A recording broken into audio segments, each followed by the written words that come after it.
Hello students, welcome to YouTube channel of Gyan Tripti college. कल हम BSc first year में Lorentz transformation equation कर रहे थे। आज उसी को ही आगे से कंटिन्यू करते हैं। तो उसमें हमने क्या किया था,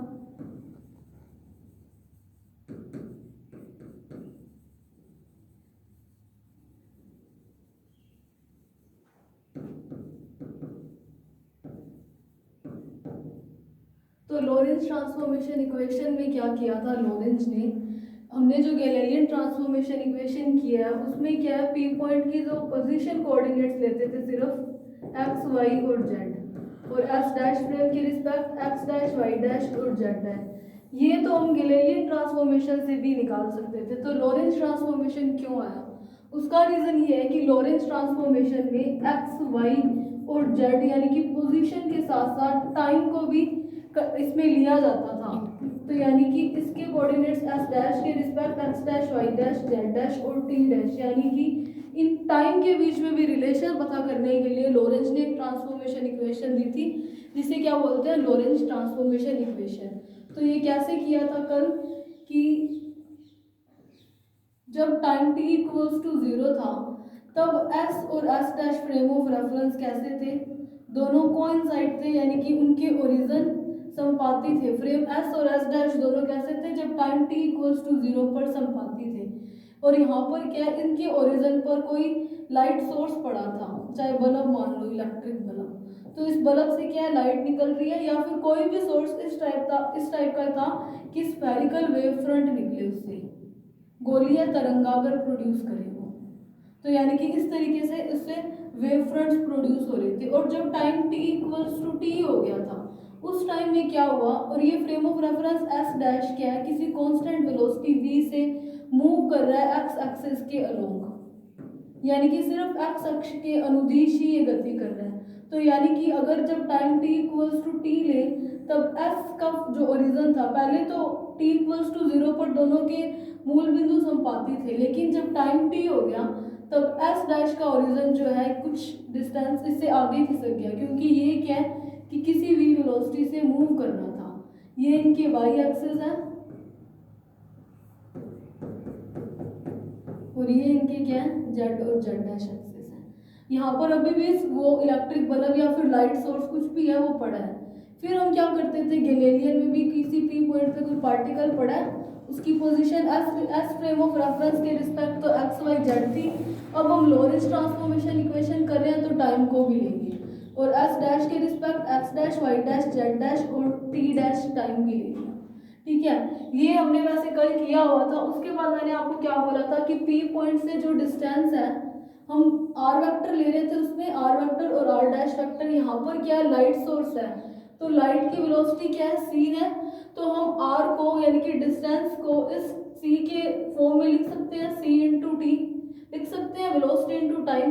तो मैंने एस फ्रेम ऑफ रेफरेंस के लिए तो लिख दिया सी इंटू टी, और एस डैश के लिए क्या लिख देंगे, सी इंटू टी डैश। सी क्यों चेंज नहीं हुआ, ये भी कल बताया था। स्पेशल थ्योरी ऑफ रिलेटिविटी जो आइंस्टाइन ने दी थी, उसके अकॉर्डिंग क्या था कि किसी भी फ्रेम ऑफ रेफरेंस में, चाहे वो इनर्शियल है चाहे नॉन इनर्शियल है, लाइट की वेलोसिटी, प्रकाश का वेग हमेशा सी रहता है। दो पोस्टुलेट्स से, पहला क्या कि प्रकाश का वेग हर फ्रेम ऑफ रेफरेंस में सी रहता है, और दूसरा क्या था कि कोई भी फ्रेम ऑफ रेफरेंस हो, इनर्शियल फ्रेम ऑफ रेफरेंस, उसमें फिजिक्स के लॉ हर एक फ्रेम ऑफ रेफरेंस में सेम होंगे। ऐसा नहीं है किसी एक में तो फिजिक्स का लॉ एप्लीकेबल है लेकिन दूसरे इनर्शियल फ्रेम ऑफ रेफरेंस में नहीं है। ये science special theory of relativity थी आइंस्टाइन की, जिसके दो पोस्टुलेट्स थे, उसी के कारण मैंने लाइट की वेलोसिटी सी ली थी। फिर मैंने क्या बोला था कि इक्वेशन ऑफ स्फीयर क्या होता है, x square plus Y square plus Z square equals to r square होता है। अब यहाँ पर मैंने क्या बोला था, स्फेरिकल वेव फ्रंट निकल रहा है, तो कोई एक वेव फ्रंट से इस तरीके से सर्कल स्फीयर बन जाएगा। तो हम क्या करेंगे, स्फीयर की इक्वेशन लगा देंगे। तो फ्रेम ऑफ रेफरेंस एस के लिए क्या हो जाएगा, अगर मैं फ्रेम ऑफ रेफरेंस एस लूँ तो एस फ्रेम ऑफ रेफरेंस के लिए अगर मैं पी पॉइंट पे देखूँ, सर्कल की इक्वेशन लगाऊँ तो क्या बनेगा, x square plus Y square plus Z square equals to, यहाँ पर ये जो डिस्टेंस है वही रेडियस बनाएगी, तो क्या हो जाएगा, सी स्क्वायर टी स्क्वायर। तो इस इक्वेशन को मैं क्या लिख सकती हूँ, x square plus Y square plus Z square minus C square T square equals to 0। इसको दे दो इक्वेशन नंबर 1। ये तो है फ्रेम ऑफ रेफरेंस एस के लिए। अगर मैं फ्रेम एस डैश के लिए लूँ तो ये एम थोड़ा सा ज्यादा ही बड़ा हो गया। फ्रेम एस डैश के लिए लूँ तो क्या हो जाएगा, एक्स डैश का स्क्वायर प्लस वाई डैश का स्क्वायर प्लस जेड डैश का square equals to c square T dash का स्क्वायर, क्योंकि अब ये जो रेडियस है वो सी टी डैश बना देगी। तो यहाँ पर देखो क्या हुआ, यहाँ पर मैं क्या लिख सकती हूँ, x dash square plus Y dash square plus Z dash square minus C square T dash square equals to 0, equation number 2। अब इक्वेशन 1 और 2 में RHS जो है सेम है, 0 है। तो बाय इक्वेशन 1 एंड 2 से मैं क्या लिख सकती हूँ, अगर मैं इन दोनों इक्वेशंस को इक्वेट करूँ, इनकी कंपैरिजन करूँ, अगर ये दोनों के RHS 0 है इसका मतलब LHS भी 0 होगा। तो यहाँ से मुझे क्या मिल जाएगा, x square plus Y square plus Z square minus C square T square equals to x dash square plus Y dash square plus Z dash square minus C square T dash का square.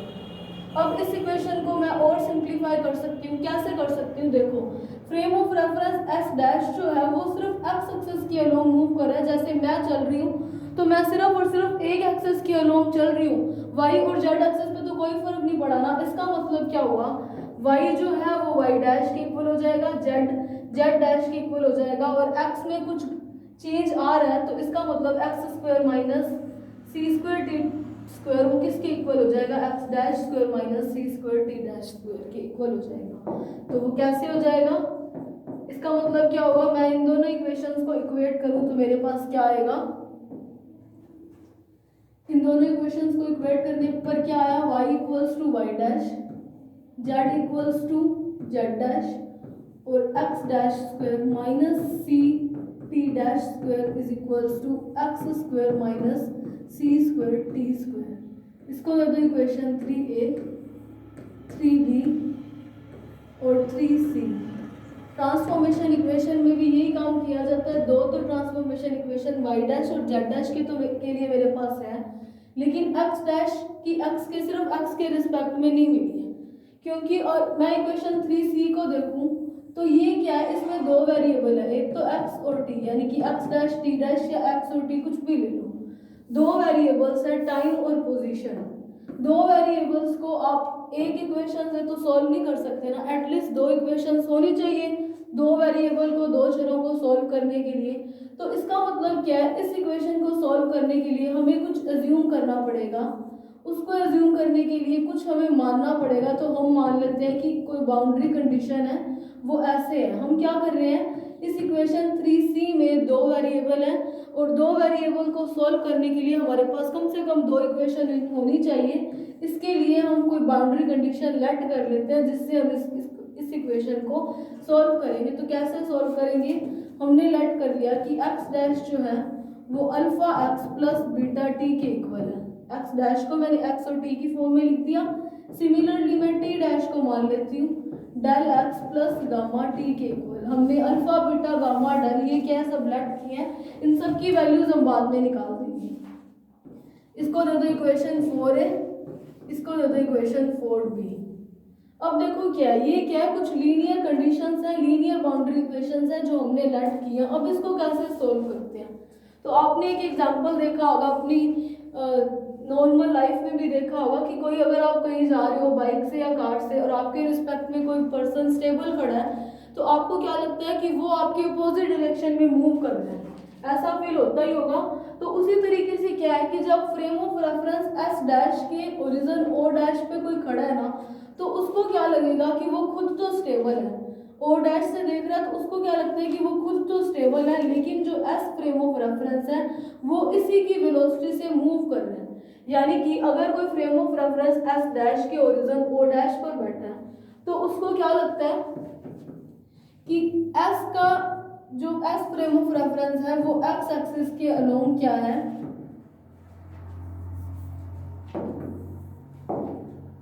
X axis के along v velocity से move कर रहे हैं। ऐसा कब लगेगा? जब s डैश पे बैठा हुआ, s डैश के ओरिजिन पे बैठा हुआ पर्सन देखेगा तो उसे क्या लगता है कि s frame of reference x अक्ष के अनुदिश v वेग से गति कर रहे हैं। तो इसका मतलब क्या हुआ? ये नॉर्मल भी आपको ऐसे एग्जांपल्स देखने को मिलते हैं। तो इसका मतलब क्या हुआ कि s डैश को क्या लग रहा है, वो खुद तो स्टेबल है। इसका मतलब x डैश को तो लग रहा है कि जब o डैश पे बैठा हुआ देख रहा था ये, तो उसको क्या लग रहा है कि वो खुद तो स्टेबल है। अगर वो खुद स्टेबल है और उसको क्या लगता है कि जो O है वहां पर वो वाला जो है वो मूव कर रहा है x एक्सिस के अलोंग v वेग से, तो उसको क्या लगेगा? x कैसा है?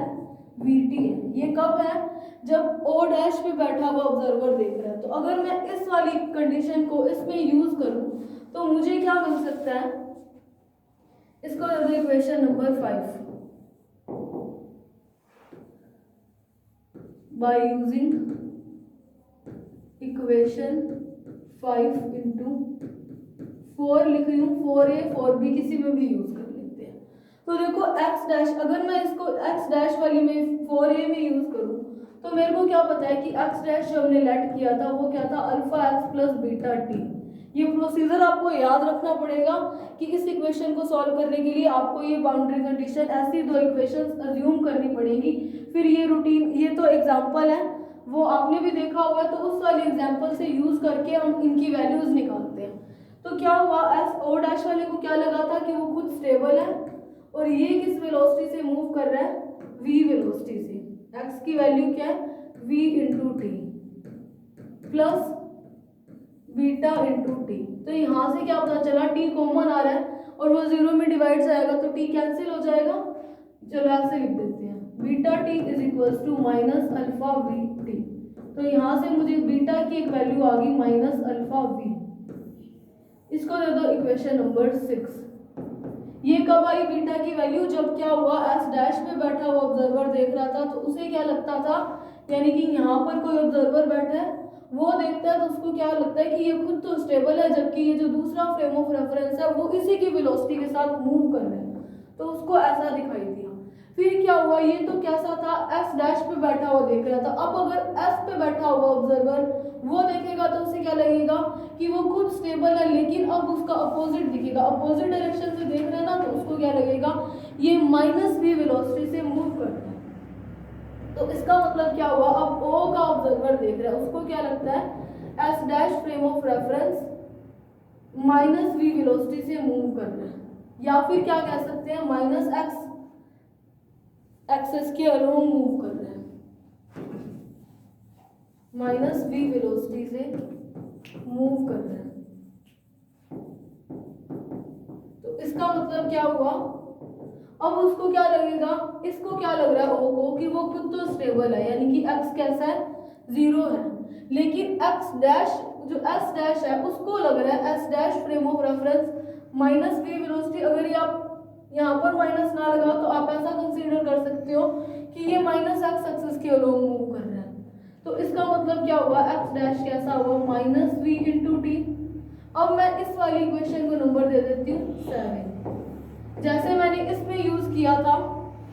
अब देखो मैंने v इंटू टी लिया है, यहाँ पर x डैश है, तो इसका मतलब यहाँ पे मुझे टाइम भी t डैश लेना पड़ेगा, तो यहाँ पर मैंने t डैश ले लिया।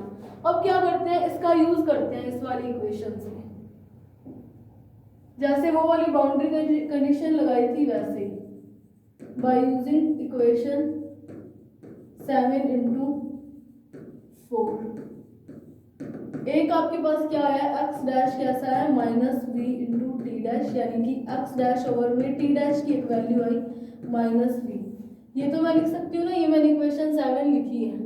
अब देखो मेरे पास इक्वेशन 4 एक बार मैं यहाँ नोट कर रही हूँ।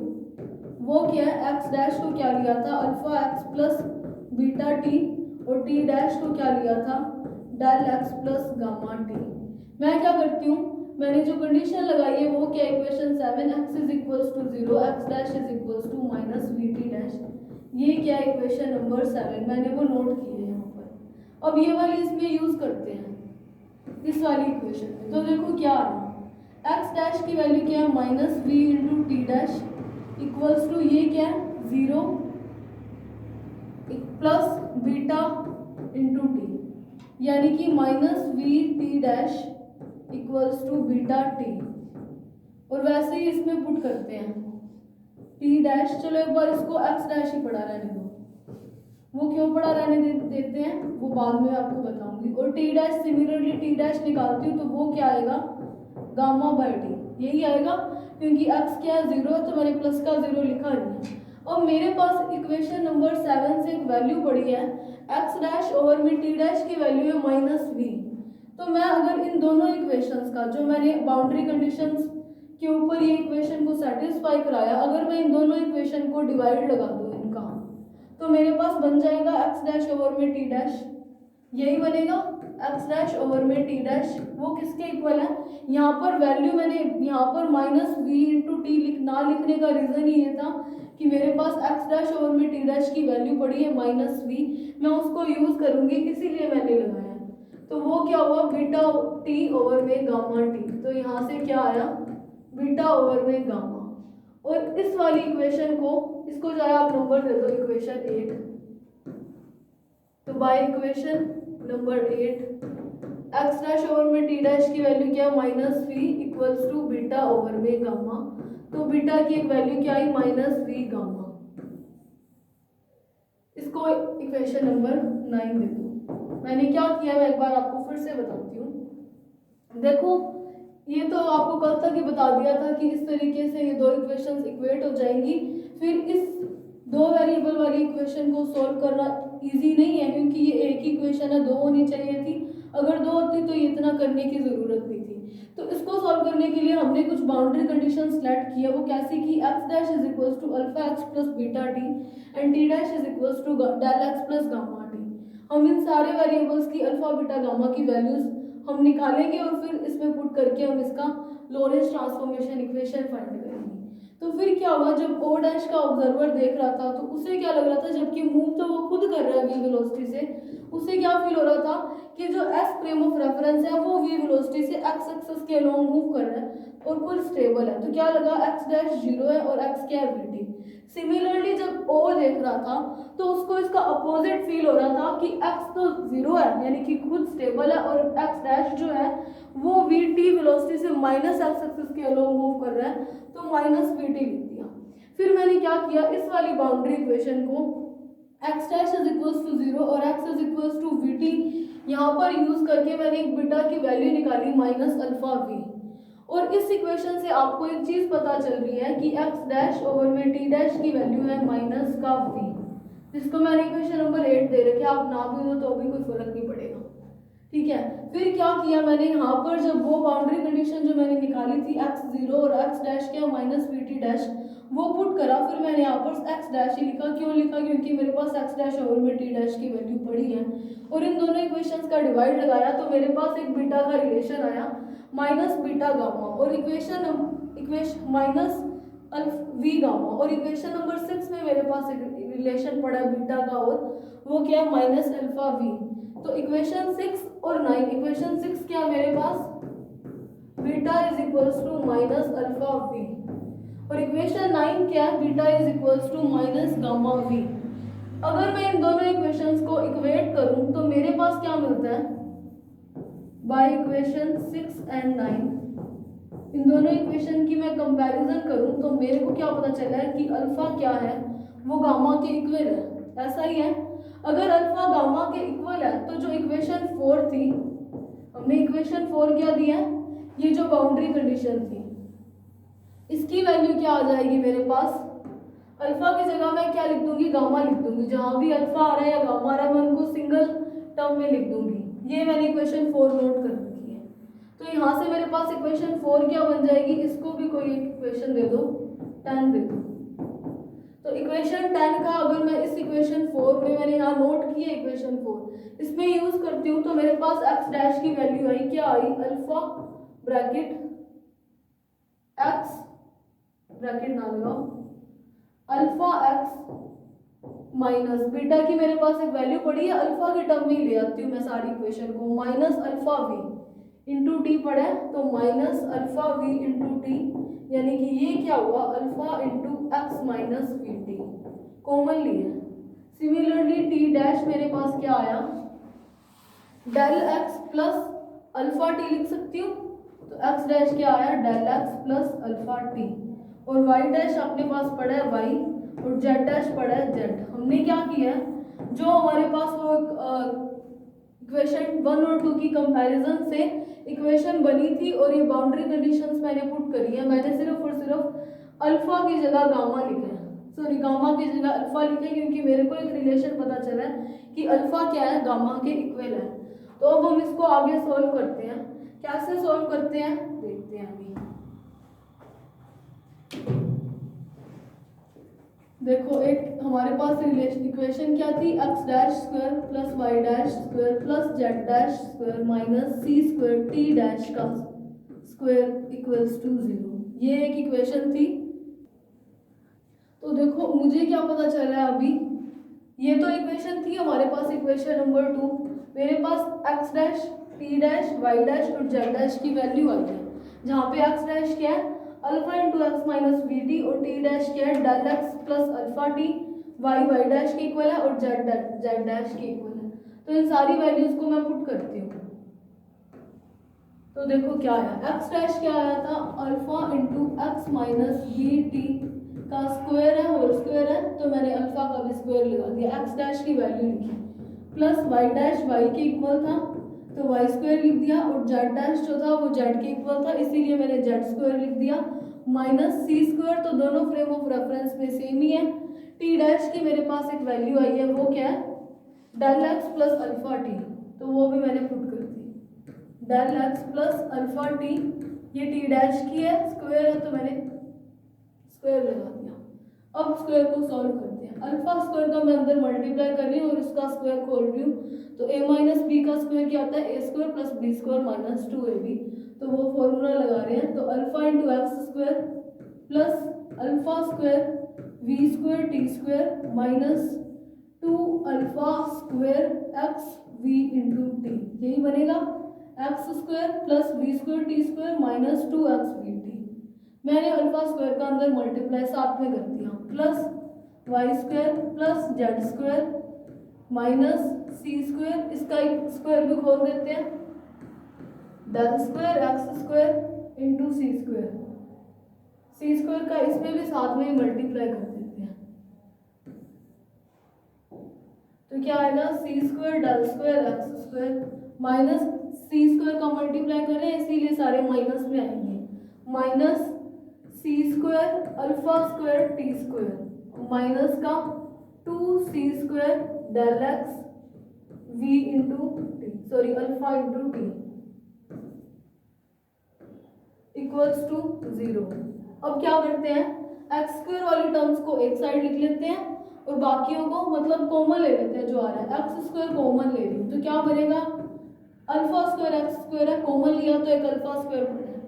दूसरा देखो यहाँ पर पड़ा है C square del square into X square, तो माइनस सी स्क्वायर डेल स्क्वायर, और कहीं एक्स स्क्वायर आ रहा है और कहीं भी एक्स स्क्वायर नहीं आ रहा, तो ये तो सी एक्स स्क्वायर की टर्म कॉमन लेगी, प्लस वाई स्क्वायर पड़ा है प्लस जेड स्क्वायर पड़ा है। हम क्या कर रहे हैं अभी तक कि X square plus Y square plus Z square minus सी स्क्वायर टी स्क्वायर, ऐसी एक इक्वेशन थी, तो वैसे ही बनाने की ट्राई कर रहे हैं। स्क्वायर की इक्वेशन इसी फॉर्म में ली है, ऊपर वाली इक्वेशन की जैसा बनाने की ट्राई कर रहे हैं। तो अब मुझे क्या चाहिए, टी डैश की तो जगह मेरे पास टी स्क्वायर आ रहा है, तो मैं क्या करती हूँ, टी स्क्वायर कॉमन लेती हूँ, कैसा है माइनस का, तो मैंने माइनस का टी स्क्वायर कॉमन लिया, तो क्या बना, एक तो ये वाली टर्म मेरे पास आ रही है, तो क्या आया, minus alpha square we square, ठीक है, एक टी स्क्वायर और कहाँ आ रहा है, यहाँ आ रहा है, तो ये वाला क्या हो जाएगा, माइनस टी स्क्वायर कॉमन लिया है तो सी स्क्वायर अल्फा स्क्वायर।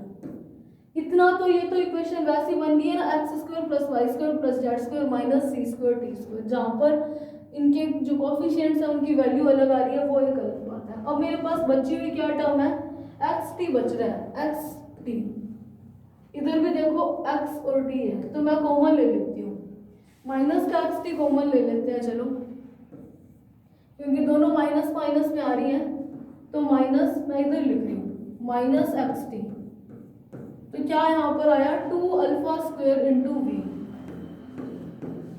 प्लस, क्योंकि ये वाली टर्म भी माइनस में है, यहाँ क्या बचा 2c² into del alpha equals to 0 था, 0 लिख दिया। सारे के सारे टर्म्स मैंने लिख दिए जो थी। अब देखो क्या है मेरे पास, ये क्या थी, इक्वेशन 2 थी, ये मेरे पास इक्वेशन नंबर 2 थी, मैंने यहाँ पर नोट की है, जिसमें मैंने क्या किया था, ये जो वैल्यूज मेरे पास आई थी x dash t dash y dash और z डैश, वो पुट किया है। अब क्या करती हूँ मैं इस इक्वेशन को, ये थी तो x डैश y डैश और z डैश की वैल्यू पुट किया ना, इसको इक्वेशन नंबर दे देते हैं जो आगे बन रहा है, इक्वेशन नंबर 11। तो इक्वेशन 11 और 2 को अगर मैं इक्वेट करूँ, कंपैरिजन करूँ बाय इक्वेशन सेकंड एंड 11, तो यहाँ से मुझे क्या पता चल रहा है, मैं क्या करती हूँ, c² की टर्म और इन दो टर्म्स की मैं कंपैरिजन करती हूँ। तो देखो ये जो टर्म है इक्वेशन 2 में किसके इक्वल है, c² के, c² के इक्वल है ये वाली टर्म। तो मैंने क्या किया, इस वाली इक्वेशन में इसको c² के इक्वल पुट कर दिया। अगर मैं इन दोनों इक्वेशन को देखूं तो यहाँ से मुझे क्या पता चला, c² alpha minus alpha v² equals to c²। यहाँ से मैं क्या कॉमन ले सकती हूँ, क्या किया है, ये दो इक्वेशंस को मैं इक्वेट कर रही हूँ, क्योंकि मैंने इसी इक्वेशन 2 में x dash y dash z dash और t डैश की वैल्यू पुट की है, तो ये इक्वेशंस तो आपस में इक्वल होंगी।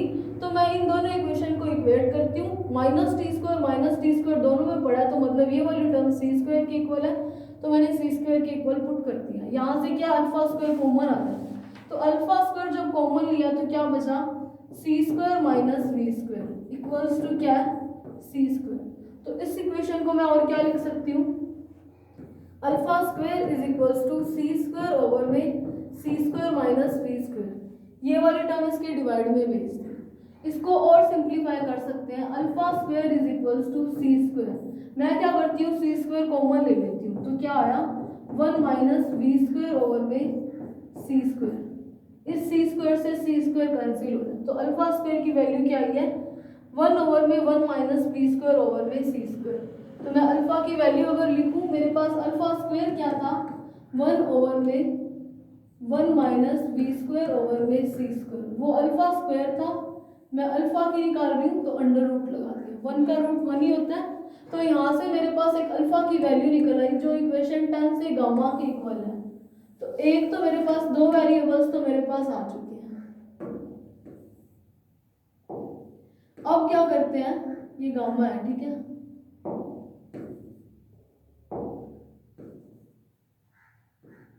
तो ये देखो अभी क्या है, मैं फिर से इस इक्वेशन को इक्वेट ही कर रही हूँ, जिससे मेरे पास एक वैल्यू तो आ चुकी है अल्फा² की। अब देखो इस ऊपर वाली इक्वेशन नंबर 2 में xt का कोई भी टर्म नहीं आ रही है, जबकि यहाँ आ रही है, मतलब ये वाली टर्म क्या है 0 के इक्वल है। यहाँ पर मैं प्लस का 0xt या माइनस का 0xt साथ लिख दूँ तो कोई फर्क नहीं पड़ेगा ना। इसका मतलब क्या है कि xt का कोफिशिएंट क्या है 0 के इक्वल है। तो मैं यहाँ पर क्या लिख सकती हूँ 2α² v प्लस, एक बार ये इक्वेशन नोट कर रहे हैं, क्या आया मेरे पास 2α² v प्लस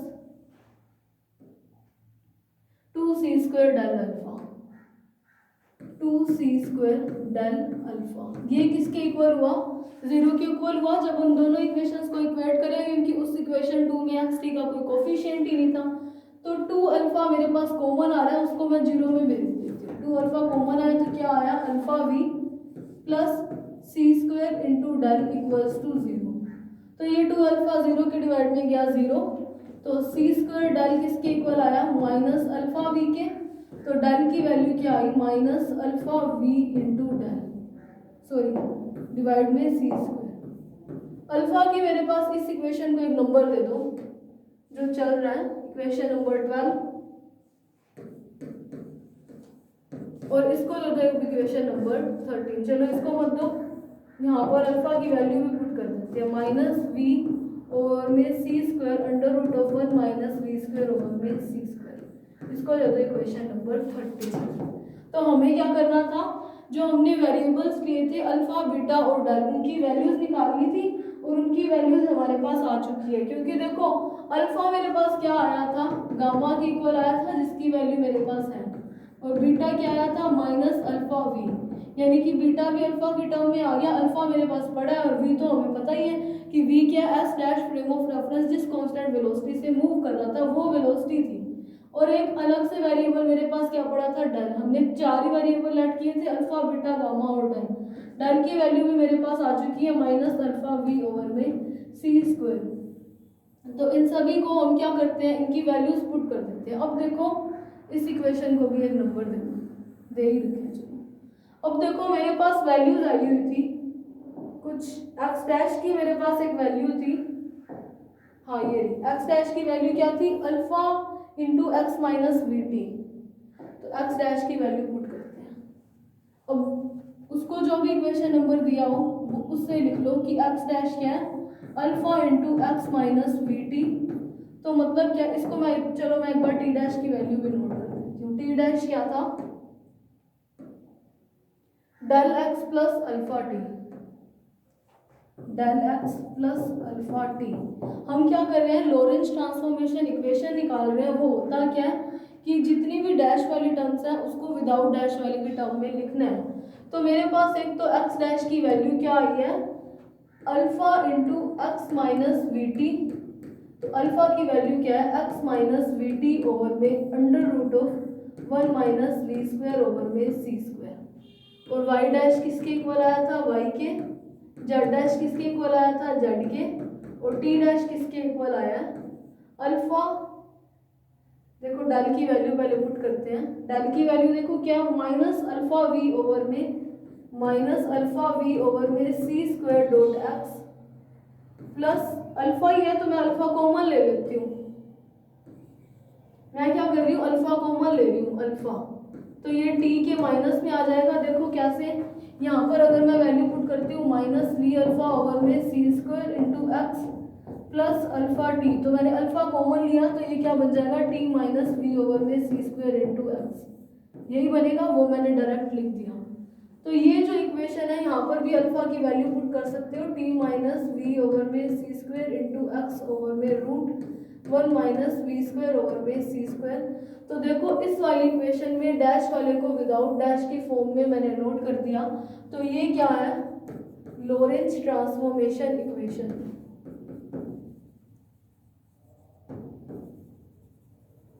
अब मैं क्या करती हूँ, इनवर्स निकालते हैं। लॉरेंज इनवर्स ट्रांसफॉर्मेशन इक्वेशन निकालें।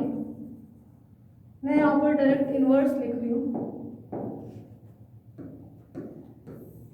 अगर हम इनवर्स देखें ना, लॉरेंज इनवर्स ट्रांसफॉर्मेशन इक्वेशन, तो वो क्या होगा, इनवर्स का मतलब क्या है, एक्स को विदाउट डैश की फॉर्म में लिखना है।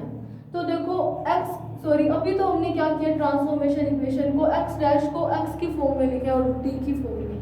तो हम क्या करेंगे, एक्स को एक्स डैश और टी डैश की फॉर्म में लिखें तो क्या होगा, सिंपल है, x dash is equal to, जहाँ पर ऊपर वाली टर्म में प्लस है ना वहाँ माइनस कर दो और विदाउट डैश की जगह डैश लगा दो।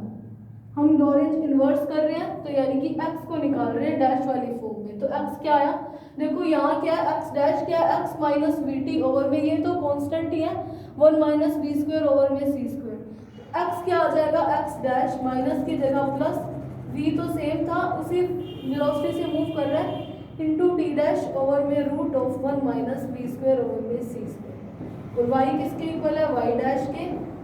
जेड किसके इक्वल है, जेड डैश के।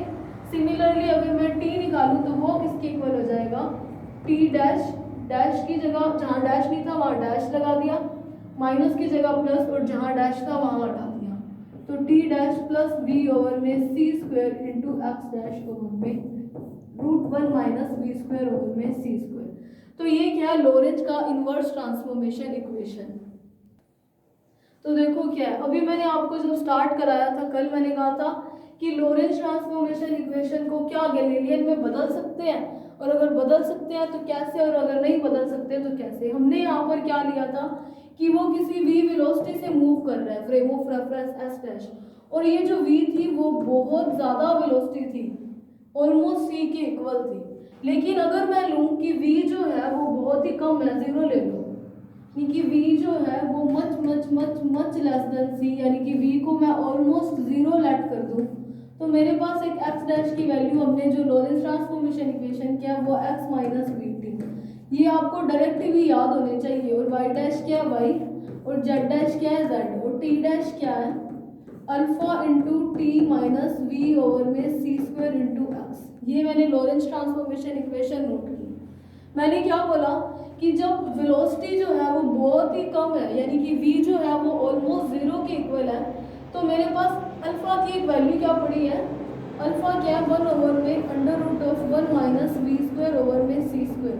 अगर v को मैं ऑलमोस्ट जीरो ले लेती हूँ तो 0 ओवर में सी स्क्वायर क्या बनेगा 0, तो 1 माइनस 0 क्या आ जाएगा 1 ओवर में रूट 1 जो कि ऑलमोस्ट 1 ही आ जाएगा, ऑलमोस्ट 1 क्या 1 ही आएगा। तो अगर मैं ये केस फर्स्ट ले रही हूँ, केस फर्स्ट क्या है कि v जो है वो बहुत छोटी या फिर 0 ले ली, तो मेरे पास अल्फा की वैल्यू 1 है, तो यहाँ से मुझे क्या पता चलेगा कि x डैश क्या आया x माइनस वी टी के, y डैश तो y के इक्वल है ही है, और z डैश भी क्या है z के इक्वल है, और t डैश देखो क्या आएगा, अल्फा की वैल्यू 1 है 1 डॉट t माइनस v की वैल्यू क्या है 0 है, तो 0 इंटू एक्स ओवर में सी स्क्वायर क्या हो जाएगा 0 हो जाएगा ये पूरी टर्म, तो क्या बन जाएगा t बन जाएगा। ये जो थी ये गैलीलियन ट्रांसफॉर्मेशन इक्वेशन थी। अगर आपको वो टॉपिक याद हो तो यूनिट फर्स्ट में जो किया था वहां पर क्या आया था, गैलीलियन ट्रांसफॉर्मेशन इक्वेशन क्या आई थी कि x डैश किसके इक्वल है, x डैश किसके इक्वल था x माइनस वी टी के, और y डैश y के, और z डैश क्या था z के। वहां पर t और t डैश लिया नहीं जाता था, तो मतलब t और t डैश सेम था। इसका मतलब क्या है कि जब वेलोसिटी बहुत कम होगी उस टाइम लॉरेंस ट्रांसफॉर्मेशन इक्वेशन किस में बदल जाएगा, गैलीलियन ट्रांसफॉर्मेशन इक्वेशन में। ये गैलीलियन ट्रांसफॉर्मेशन इक्वेशन ही थी। अगर आपको नहीं ध्यान तो ये टॉपिक देखना, तब आपको पता चलेगा। तो इसका मतलब क्या, इसका हम बेसिक अगर एग्जाम्पल देखें तो वो हम क्या देख सकते हैं कि कोई चॉपर या फिर एरोप्लेन ले लो। अगर एरोप्लेन उड़ रहा है जब वो स्काई में है तो उसकी वी जो है वो बहुत ज़्यादा हो जाती है। मतलब उस केस में अगर किसी पॉइंट पी पे किसी पार्टिकल की पोजीशन निकालनी है तब तो क्या लगेगी लॉरेंस ट्रांसफॉर्मेशन इक्वेशन। लेकिन अगर वो एरोप्लेन लैंड कर रहा है मतलब अर्थ पे आ रहा है वापस से, तब वी क्या कम होने लगेगी सी से, या फिर वी जो है वो कम हो रही है। अगर वी घट रही है तो उस टाइम में अगर पोजीशन निकालनी है तो हम किसका यूज करेंगे, गैलीलियन ट्रांसफॉर्मेशन इक्वेशन का।